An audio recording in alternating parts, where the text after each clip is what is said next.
성탄절을 참 뜻깊게 맞이하기 위해서 3주 동안 성탄절의 뿌리를 살펴보고 있습니다.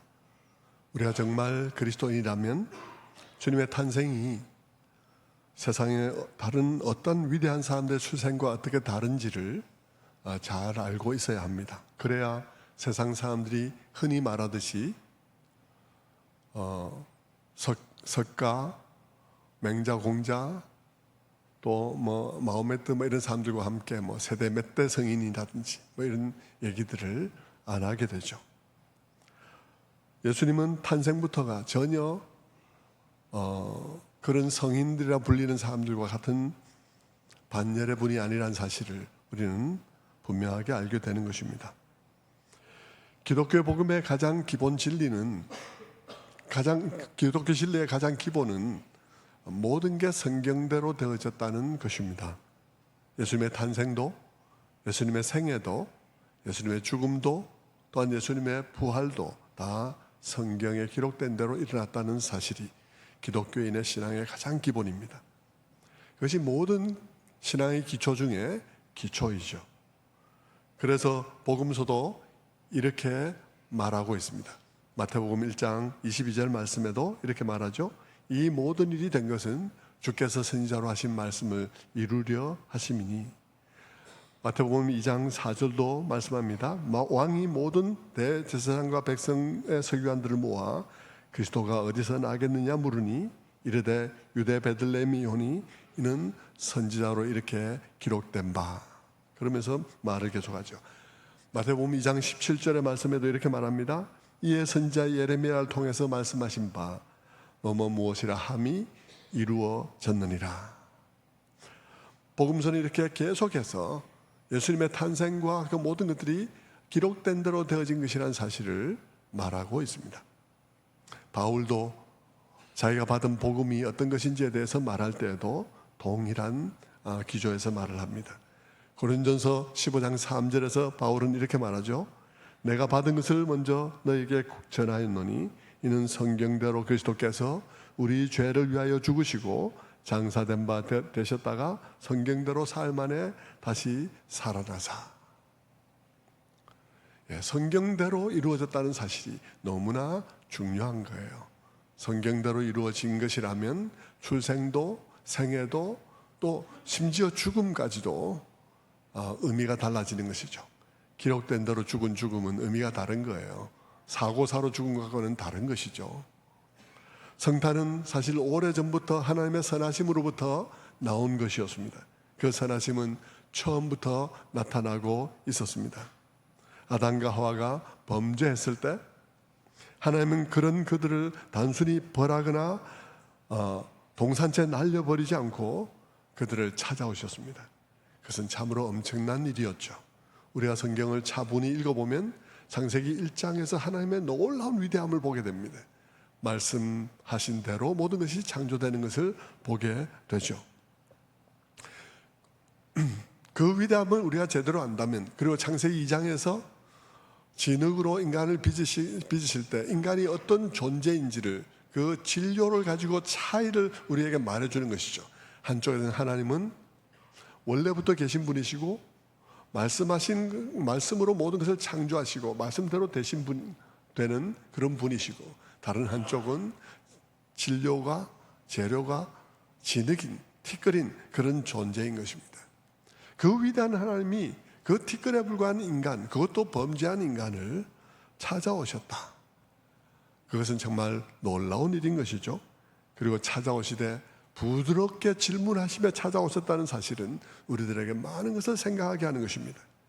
게다가 그때 이미 그 위대하신 하나님께서는 인간의 타락의 가능성을 염두에 두시고 그들을 구원할 계획을 이미 가지고 계셨다는 사실을 우리들에게 놀라움에 놀라움을 더하는 것입니다.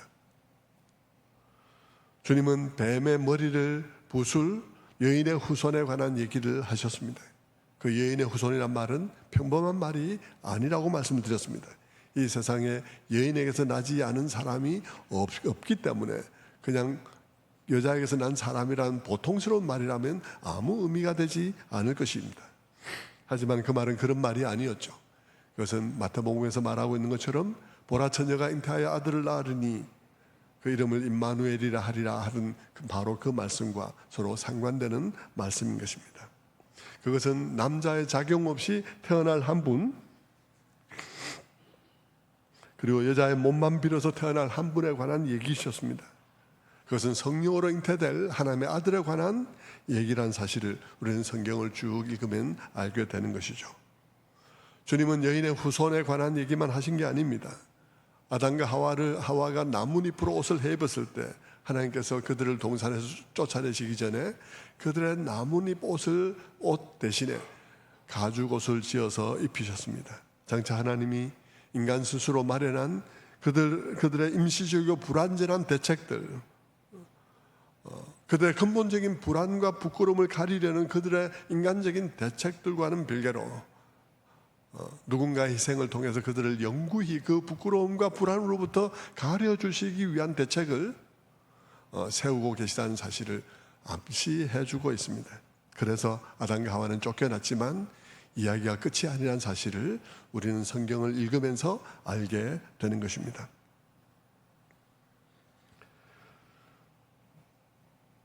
그 하나님은 너무나 선하심으로 가득 차 있는 것이죠. 그리고 그 하나님은 죄인을 포기하지 아니하시고 끝없이 그 죄인을 쫓아다니시면서 그 죄인을 그 죄로부터 구원하기 원하시는 하나님이라는 사실을 처음부터 보여주고 있는 것입니다. 그것은 추방 이후에도 아벨의 제사를 받으시는 모습을 통해서 그들을 영원히 버리지 아니하시고 구원하기 원하신다는 사실을 알게 하십니다. 끝난 줄 알았는데 끝이 아니라는 사실을 알게 하죠. 심지어 살인자 가인에게도 하나님께서 찾아오십니다. 그런 모습을 통해서 어제나 오늘이나 동일하신 하나님은 오늘 우리에게도 동일하다는 사실을 우리는 깨닫게 됩니다. 우리가 비록 허물이 많고 우리가 때때로 넘어지지만 그러나 하나님께서 그런 우리를 말씀 가운데서 찾아오신다는 사실을 우리는 느낄 수 있습니다. 하나님, 이 성경이 우리에게 보여주시는 이 하나님은 어떤 하나님이십니까? 죄인을 쉬이 버리지 아니하시고 죄인을 구원하기 위해서 죄인을 추적하며 따라다니시는 그런 놀라운 사랑을 가진 하나님이십니다. 그 사랑으로 우리를 감동시키시는 그런 하나님이시죠. 이것이 여러분 기독교가 너무나 다른 점 중에 하나입니다. 여러분 기독교가 너무나 다른 점인데요, 이 세상의 다른 종교는 어떤 종교입니까? 그 종교 속에서 그들의 신은 어떤 신입니까? 그들의 신은 다 인간이 만족시켜야 하는 신입니다.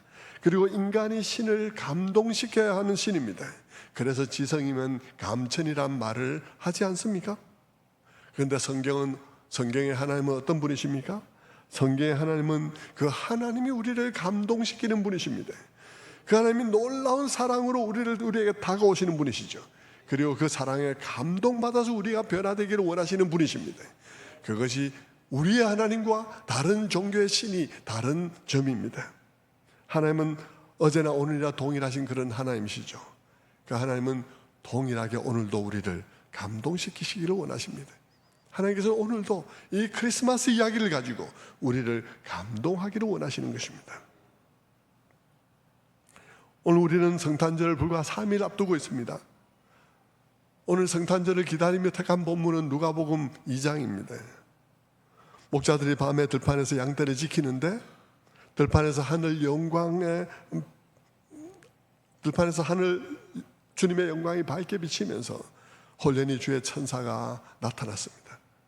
여러분, 오늘 같은 시대가 아닙니다. 오늘 우리는 빛에 굉장히 많이 노출되어 있죠. 전기가 있는 시대입니다. 근데 그 시대는 전기가 없는 시대, 그렇게 밝은 빛을 본 일이 없는 시대입니다. 그럴 때 그들이 들판에서 밤에 하늘 영광이 밝게 비치며 천사들이 나타났을 때 그들은 얼마나 놀랍고 얼마나 두려웠겠습니까? 그들이 두려워 떠는데 천사들이 그들에게 말합니다. 무서워하지 말라. 보라, 내가 온 백성에게 미칠 큰 기쁨의 좋은 소식을 너희에게 전하노라. 오늘 다윗의 동네에 너희를 위하여 구주가 나셨으니 곧 그리스도 주시니라 하고 복음을 전하게 되죠. 여러분, 복음서 이런 장면이 뭡니까?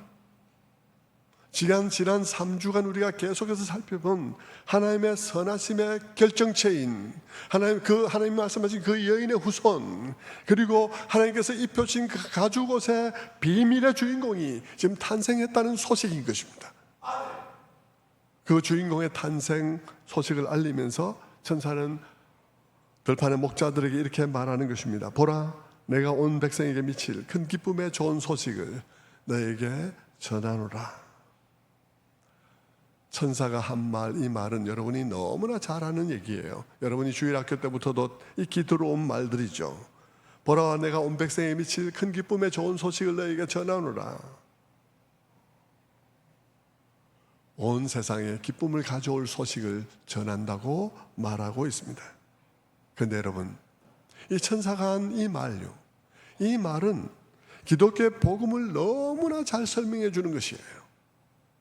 그래서 저는 오늘 다른 얘기 다 내려놓고 천사가 한 이 말을 한번 풀어보고 싶습니다. 성도 여러분, 먼저 본문은 천사가 예수의 탄생을 알리면서 이렇게 말했다고 하고 있습니다. 온 백성에게 미칠 큰 기쁨의 좋은 소식을 너에게 전하노라. 마지막 얘기부터 하죠. 소식을 전한다고 얘기를 했습니다.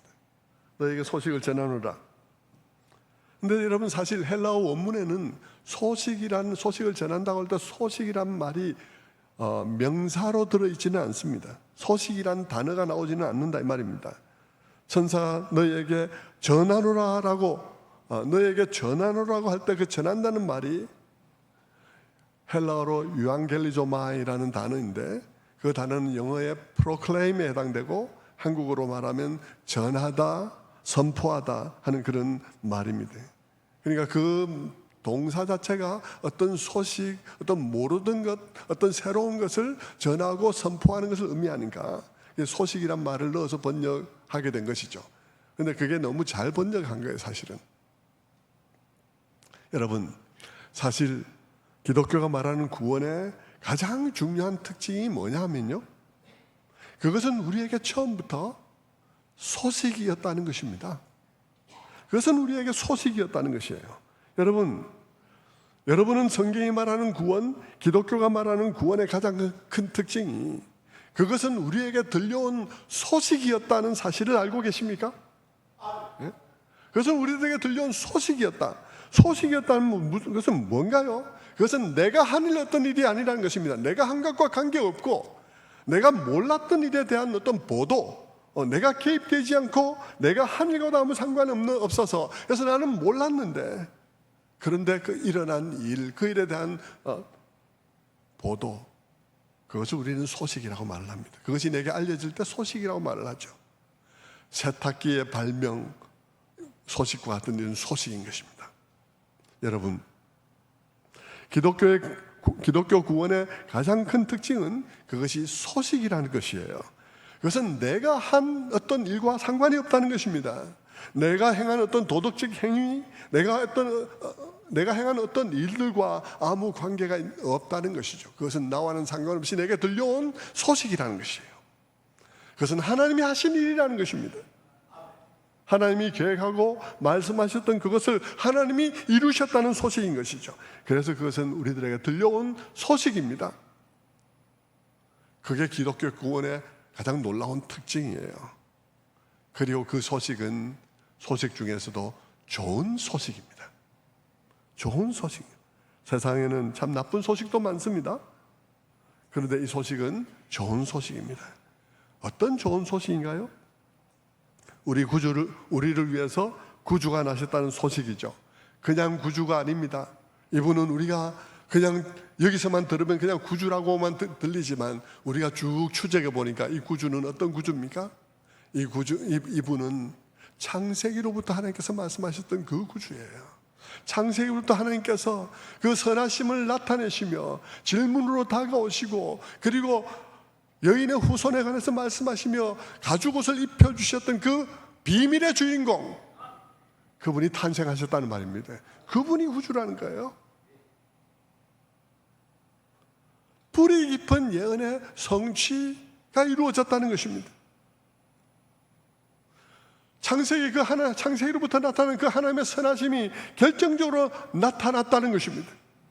여인의 후손이, 그리고 그 가죽옷의 비밀이 지금 여기 나타났다는 것이죠.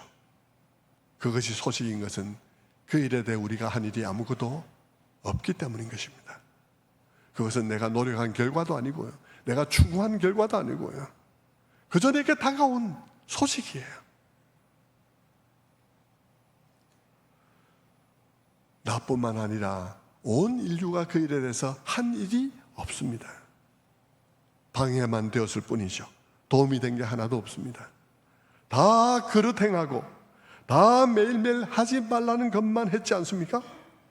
오늘도 온 세상 돌아다니며 이 세상의 젊은이들과 또 늙은이들과 모든 사람들이 이 세상 돌아다니면서 하는 일이 다 뭡니까? 다 금지된 것만 하면서 나는 자유자다, 나는 위대한 인간이다, 그러면서 자기의 위대함을 선언하고 있지 않습니까? 오늘도 끊임없이 선악과를 따먹으며 살아가고 있지 않습니까? 예수님이 오는 일에 있어서 무엇을 한 일이 있습니까? 아무것도 우리는 한 일이 없습니다. 그런데 마침내 그 비밀의 주인공이 온 것입니다. 하나님이 말씀한 대로 말입니다. 그래서 좋은 소식입니다. 그리고 그것은 좋은 소식일 뿐만 아니라 기쁨의 좋은 소식이라고 말했습니다. 온 세상의 기쁨의 좋은 소식이라고 했습니다. 온 세상에 미칠 기쁨의 좋은 소식이라고 했습니다. 큰 기쁨의 좋은 소식이라고 그랬죠. 기쁨의 좋은 소식도 소소한 기쁨의 소식들이 있을 수 있습니다. 그러나 이것은 큰 기쁨의 좋은 소식이라 그랬습니다. 온 세상에게 미칠, 모든 인간에게 미칠, 온 백성에게 미칠 그런 큰 기쁨의 좋은 소식인 것입니다. 유대인에게만 좋은 소식이 아닙니다. 헬라인에게도 좋은 소식입니다. 자유자들에게만 좋은 소식이 아닙니다. 종들에게도 좋은 소식입니다. 부자든 가난하든 힘 있는 자든 힘이 없는 자든 그것은 온 세상을 위한 좋은 소식입니다. 이 세상의 좋은 소식 중에는요, 사람들과 별 상관이 없는 좋은 소식들도 많습니다. 몇몇 과학자들에게 좋은 소식인 소식도 있을 수 있겠죠. 집값이 올랐다는 소식, 혹은 우리 아들이 대학에 합격했다는 소식, 그것은 어떤 사람들에게는 좋은 소식이지만 어떤 사람들은 눈물을 흘리고 있을 수 있는 그런 소식입니다. 주식시장이 좋아서 주가가 고공행진을 하고 있다, 가지고 있는 사람들에게는 좋은 소식이겠지만 그럴 여유가 없거나 주식을 안 하는 사람에게는 아무 상관이 없는 소식이죠. 아니, 조금 전에 주식을 판 사람에게는 굉장히 속쓰리는 소식일 수 있습니다. 그런데 여러분, 기독교의 구원은 소식인데요, 어떤 소식입니까? 온 세상 모든 사람들에게 기쁨이 될 수 있는 그런 위대한 소식입니다. 어째서 그 소식은 이 세상 모든 사람들에게 기쁨을 가져옵니까? 그것은 모든 사람들을 죄책감과 불안과 두려움으로부터 자유케 하는 놀라운 구원의 소식이기 때문입니다. 인간의 모든 종교와 철학과 윤리적인 시도가 다 나뭇잎으로 만든 옷에 불과한 그런 상황에서 하나님이 우리를 위해서 준비한 영원한 옷, 가죽옷에 대한 소식이기 때문이죠. 오랜 동안 약속하신 그 구원의 약속에 있어서 결정적인 한 획이 그어졌다는 소식입니다. 오랫동안 약속했는데 마침내 때가 되어서 그 주인공이 오셨다는 소식인 것이죠. 얼마나 놀라운 구원의 소식입니까? 그래서 기독교의 구원의 소식을 뭐라고 합니까? 그것을 복된 소식이다, 그래서 복음이다 라고 말을 합니다. 이렇게 기독교의 구원은 근본적으로 소식이고 근본적으로 그것은 복음인 것입니다. 이것은 참 기독교만의 특징인 것이죠. 기독교의 구원은 근본적으로 소식이란 것, 그것은 이 세상에 어떤 종교에도 없는 것이에요. 그래서 우리는 이 소식을 복음이라고 부르는 것입니다. 그렇다면 다른 종교는 복음이 아닙니까? 그렇습니다. 다른 종교는 복음이 아니에요. 실제적으로 근본적으로 복음과 같은 소식이 아닙니다. 실제로 기독교 이외의 다른 모든 종교는 이 복음이란 용어를 사용하지도 않습니다. 왜 그럴까요? 그것은 당연하죠. 그들이 세상의 모든 종교가 말하는 구원은 소식이 아니라 충고이기 때문입니다. 그것은 소식이 아니라 충고예요. 그들의 구원은 소식이라기보다는 가르침이고, 소식이보다는 충고이고, 소식이보다는 깨달음과 깨달음에 따른 수행의 요구입니다. 그들의 구원은 그들이 무언가를 해야 하는 것이에요. 그래서 그들의 구원은 소식이 아니라 충고요, 그들에게 주어지는 어떤 수행의 요구입니다. 그 가르침대로 혹은 그들에게 주는 충고나 그들에게 주는 그런 어떤 가르침이나 어드바이스대로 고행을 하거나 수행을 함으로써 어떤 금욕적인 삶을 살거나 할 그런 종류의 것들이죠. 그것이 이 세상 모든 종교가 가진 특징입니다. 세상 모든 사람들은 다 그런 요구 아래에 있습니다. 그런데 여러분, 그 요구는 우리에게 늘 죄책감을 가져옵니다. 좌절감을 가져오죠. 왜냐하면 어느 만큼 해야 되는지를 모르니까. 늘 항상 애매하죠. 수행해야 되는데 어느 만큼 해야 되는지, 그 애매함이 끝없이 노력하게 하기도 하지만 그 결과는 늘 비참한 좌절감입니다. 불안이죠. 불안해서 더 열심히 하지만 더 열심히 하는 그것이 나를 더 불안하게 하는 것이죠. 때로는 그들이 이르러야 하는 깨우침과 그에 따른 수행은 무겁고 고통스럽습니다.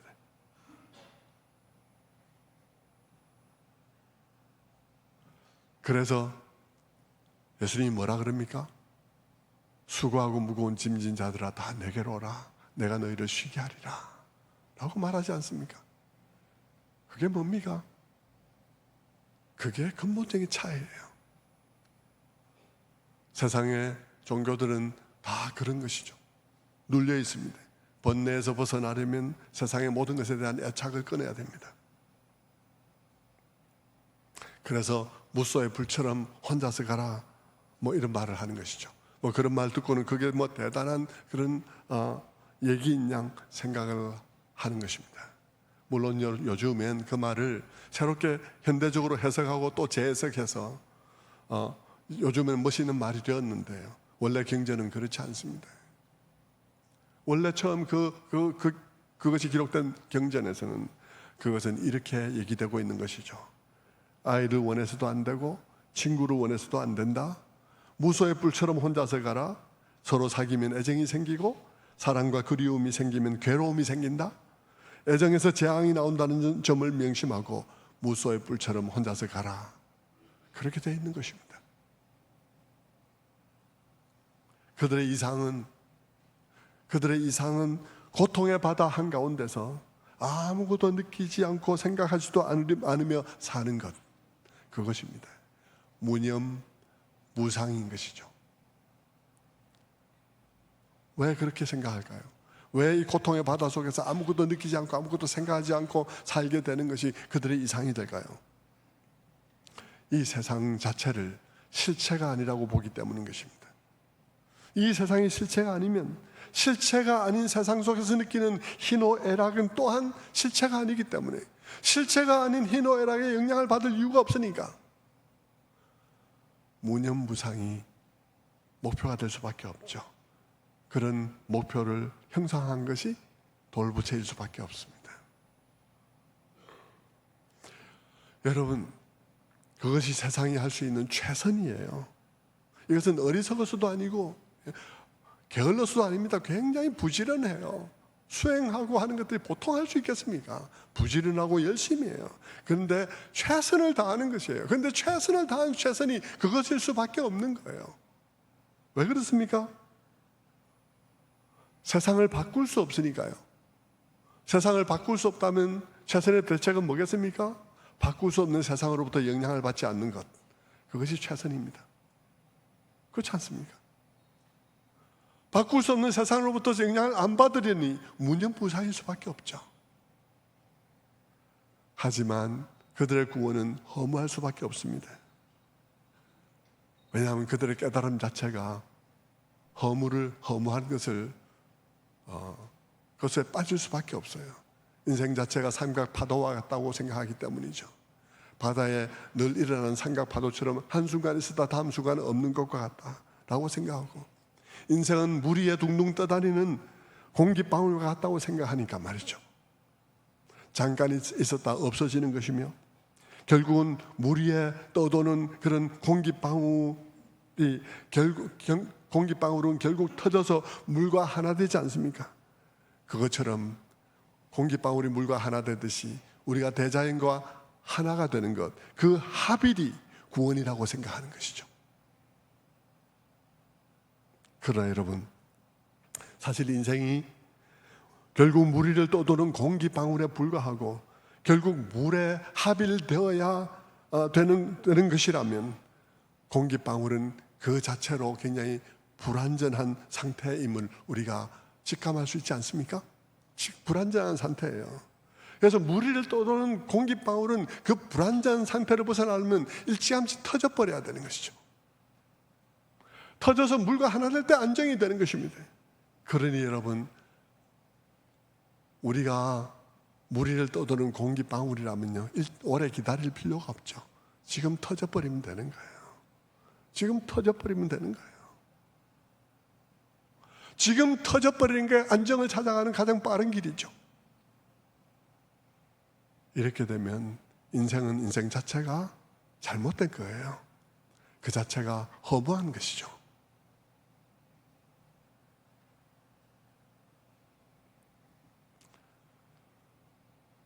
이런 구원은 복음이 아니에요. 소식도 아닙니다. 그것은 충고이고 가르침이고 깨달음입니다. 하지만 기독교의 구원은 뭔가요? 그것은 우리들에게 들려온 소식입니다.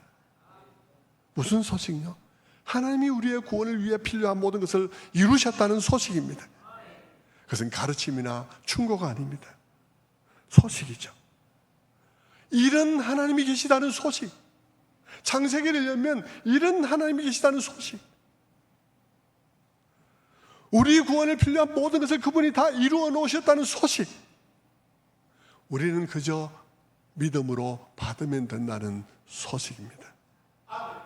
오랜 계획을 따라 예수라는 그리스도가 태어나셨다는 소식이요, 그분이 바로 창세기 15장의 여인의 후손이라는 소식이요, 그분이 바로 그 하나님께서 가죽옷을 입히시고 쫓아내보낼 때 그 가죽옷의 비밀의 주인공이라는 소식입니다.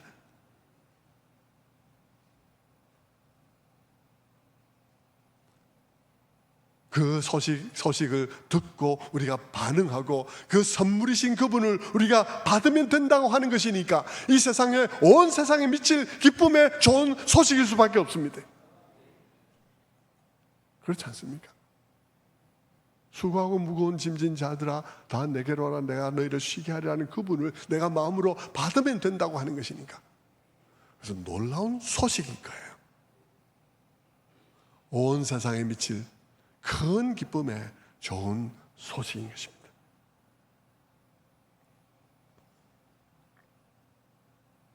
구원이 선물이라는 것, 우리가 그분을 받기만 하면 된다는 것, 그것은 우리가 도덕적이고 윤리적인 삶을 살 필요가 없다는 말을 하는 게 아닙니다. 그 말은 우리의 윤리적 도덕적 노력이 우리를 구원하지 못한다는 말일 뿐이에요. 우리의 윤리적 도덕적 노력이 우리를 구원하지 못한다는 말이지, 윤리적 도덕적 삶이 필요 없다는 말이 아닙니다. 우리는 그저 그분이 이루신 것을, 또 그 이루신 것에 대한 소식을 듣고 믿음으로 받아들이면서 그 구원을 받게 되는 것입니다. 그분이 이루어 놓으신 것을 믿음으로 받아 일단 먼저 누리라는 것이에요. 그래서 마치 세계 최초로 세탁기가 발명되었다 하는 뉴스가 들려온 것 같습니다. 그 뉴스에 대해서 사람들은 제각각 반응할 수 있습니다. 어떤 사람은 그것을 믿고 그것을 구입해서 손빨래로 힘들던 그 삶, 뼈마디가 아프던 그 삶을, 손실이던 그 삶을 해결할 수 있습니다.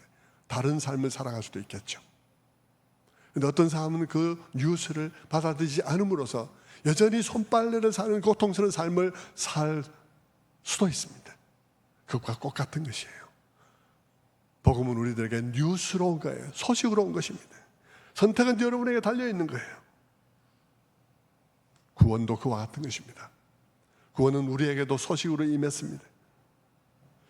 내가 해야 될 내가 수행해야 될 어떤 수행에 대한 충고나 가르침이나 그런 것이 아니라 하나님이 행하신 어떤 일에 관한 거예요. 그것은 어떤 가르침 이전에 우리에게 보내신 어떤 산불에 관한 이야기인 것입니다. 그리고 우리는 그 소식에 반응해야 하는 것이죠. 우리는 그것을 긍정하거나 우리는 그것을 부정해야 하는 것입니다. 우리가 그것을 긍정하고 믿고 받아들이면 우리는 하나님과 회복된 관계를 누릴 것입니다. 거절하면 우리는 여전히 원수된 관계에 있을 것입니다. 우리는 여전히 하나님과 원수된 관계에 있고, 하나님을 피해서 나무 뒤에 숨고, 교회 얘기하면 너무 싫어서 숨고, 나뭇잎을 잊고 사는 그런 삶을 살아야 할 것입니다. 세상의 철학과 윤리와 자기의와 각종 위선과 각종 그럴듯한 거짓말과 자기 합리화로 이루어진 나뭇잎 옷을 입고 말입니다. 그런 삶을 사는 삶을 계속 살아야 하는 거예요. 성도 여러분, 하나님이 이루신 일에 대한 소식을 듣고 그것을 믿고 받아들임으로 구원을 얻는다고 해서 기독교인은 윤리나 도덕적인 삶을 안 사는 게 아닙니다. 그 거꾸로죠. 오히려 도덕적 윤리적인 삶을 더 강렬하게 살아갑니다. 다만 그런 삶을 살되 구원의 조건으로 사는 것이 아니라 구원받은 자의 감사로 살아가는 것이 다를 뿐입니다. 이미 이제 그가 받은 구원 안에서 그 구원의 능력으로 살아가는 것입니다. 윤리적인 삶을 살아가되 그 구원이 내게 주는 힘으로 살아가는 것입니다. 나의 도덕성이나 나의 어떤 윤리의식으로가 아니라 나를 감격시킨 하나님의 선하심과 그분의 사랑과 그분의 선하심의 능력으로 살아가는 것이죠. 나는 사랑할 수 없는데, 내 사랑은 너무 이기적인데, 나는 그리고 요만큼밖에 사랑할 수 없는데, 내가 체험한 하나님의 사랑이 이만큼 크기 때문에 그 사람의 능력으로 살아가는 것입니다. 그리스도 안에서 나타난 하나님의 사랑이 우리를 감동시키고, 그것이 우리 안에서 사랑할 이유가 되고, 사랑할 능력이 되고, 사랑할 에너지가 되는 것입니다. 내가 체험한 나를 향한 그분의 인내가 내 안에서 남을 인내할 인내의 능력이 되는 것입니다. 그렇게 우리가 살아가는 것이죠.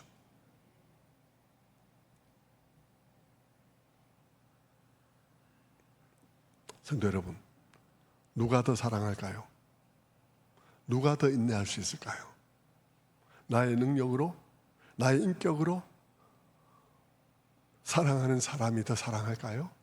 아니면 하나님의 사랑으로 사랑하는 사람이 더 사랑할까요? 하나님의 사랑이 내 안에서 사랑할 이유가 되고 사랑할 능력이 되고 사랑할 에너지가 된 사람이 더 사랑할까요? 아니면 나의 도덕적 인격과 도덕적 능력으로 사랑하는 사람이 더 사랑할까요? 누가 더 사랑할까요? 비교가 되지 않을 것입니다.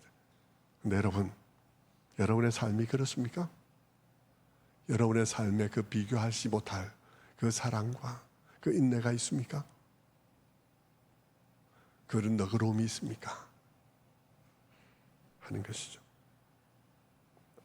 성도 여러분, 진정한 구원 안에는 그런 능력이 있습니다. 그것은 사도 바울과 사도 요한이 말한 것과 같은 거예요. 사도 바울은 고린도후서 5장 14절에 이렇게 말했습니다. 그리스도의 사랑이 우리를 강권하시는도다. 자막이 안 나오네요. 그리스도의 사랑이 우리를 강권하시는도다. 요한일서 4장 10절에 이렇게 말합니다.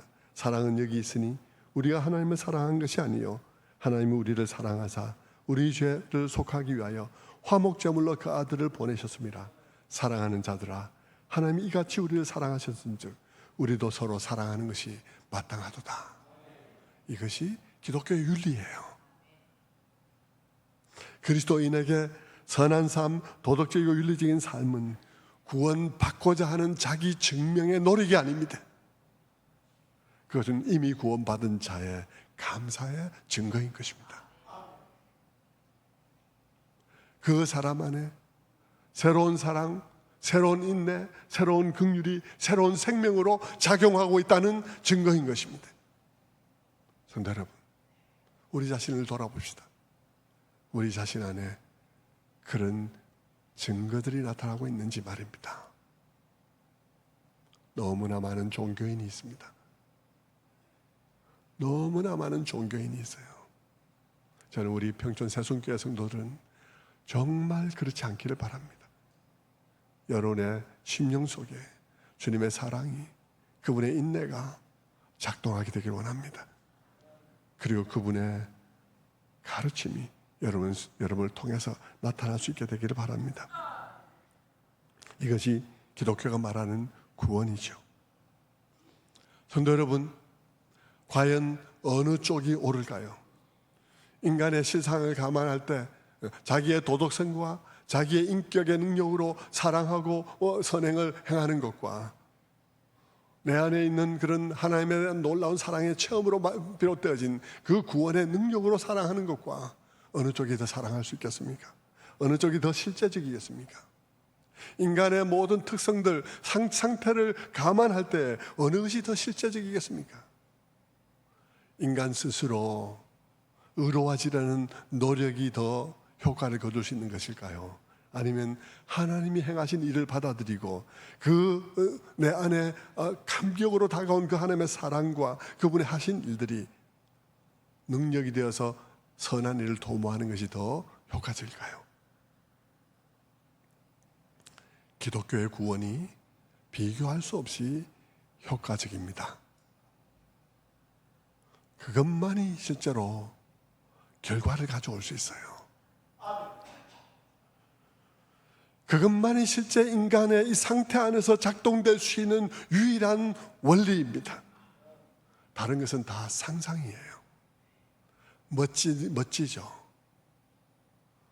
그런데 작동이 되지 않아요.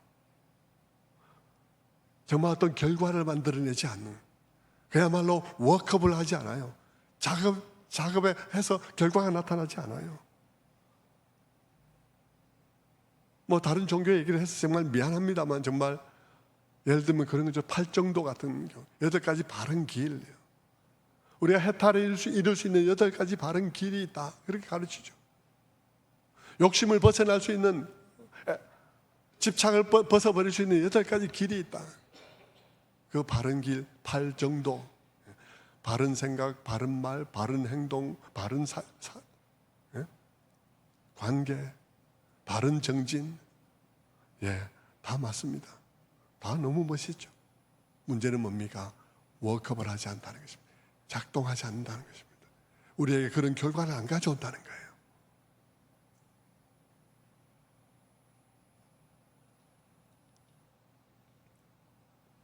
많은 그리스도인들도 믿음으로 구원한다 그러면 그것이 도덕적인 결과를 가져오지 않을 것을 염려합니다. 천만의 말씀요. 여러분이 진정으로 예수를 받아들이면, 정말 그 사람에 감격한다면 여러분 안에는 여러분의 능력보다 더한 능력이 생길 것입니다.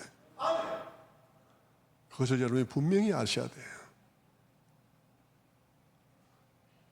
예수를 제대로 받아들이지 않으면, 그렇죠, 예수를 제대로 받아들이지 않으면 종교 생활만 하면요, 구원 얻었다고 말하고 자기 스스로 구원 얻은 줄 착각하면서 도덕적인 삶도 살지 않게 되죠. 왜냐하면 그 안에 작동하는 구원의 능력이 없기 때문입니다.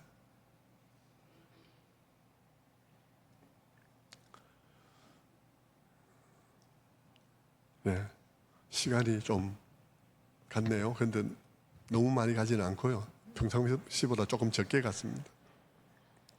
그래서 크리스마스 선물로 한 토막을 더 드리고 마치겠습니다.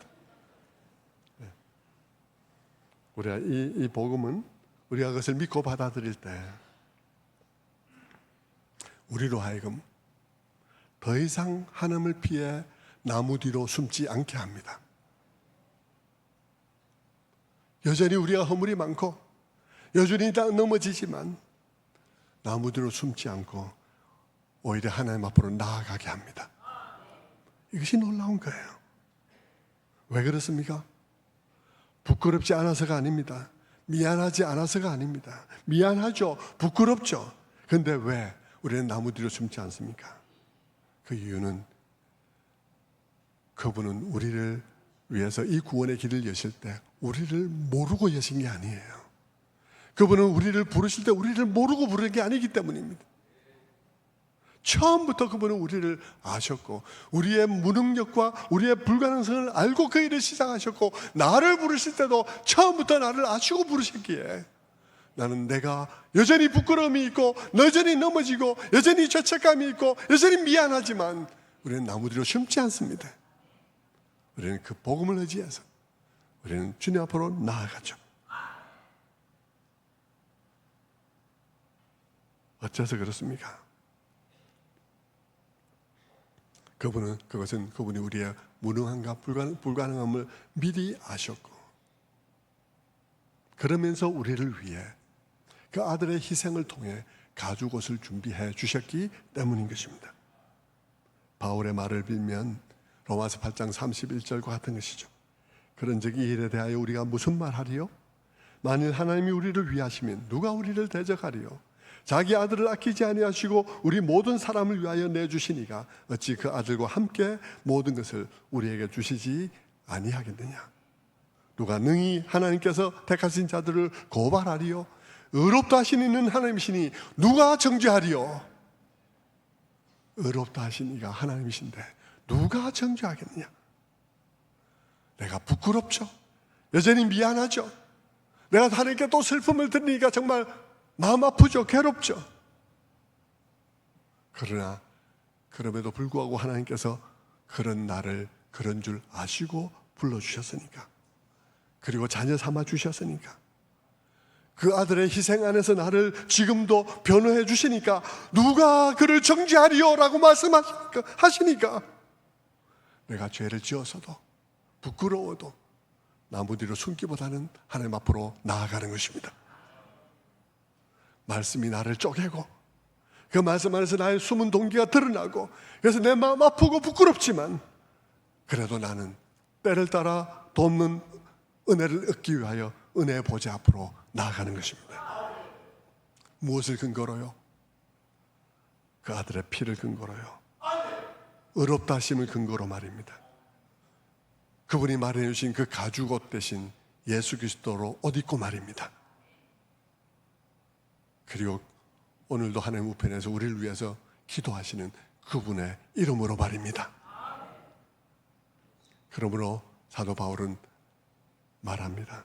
로마서 5장 1절에 말하죠. 그러므로 우리가 믿음으로 의롭다 하심을 받았으니 우리 주 예수 그리스도로 말미암아 하나님과 화평을 누리자는 것입니다.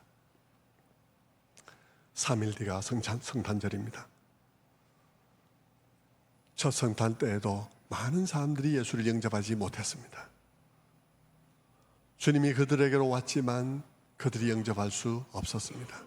오늘 우리가 읽은 본문 앞에도 출산이 임박한 상태에서 예루살렘에 도달한 그런 마리아와 요셉이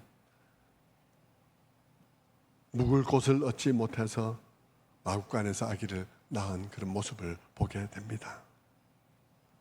성도 여러분, 오늘도 그럴 수 있습니다. 성탄은 우리에게 왔지만 우리 마음에는 성탄이 이루어지지 않을 수도 있습니다. 왜 그럴까요?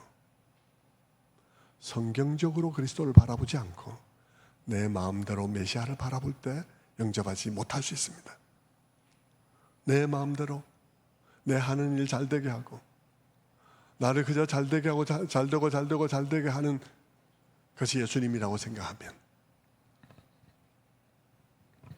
이 땅에 오신 예수 그리스도를 진정으로 마음에 영접할 수는 없을 거예요.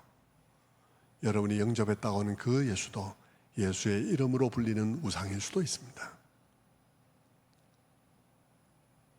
3일 남은 성탄절, 여러분의 마음속에 깊이 생각하고 기도하면서 진정 예수를 영접하는 성탄절이 되기를 주님의 이름으로 축원합니다. 기도하겠습니다.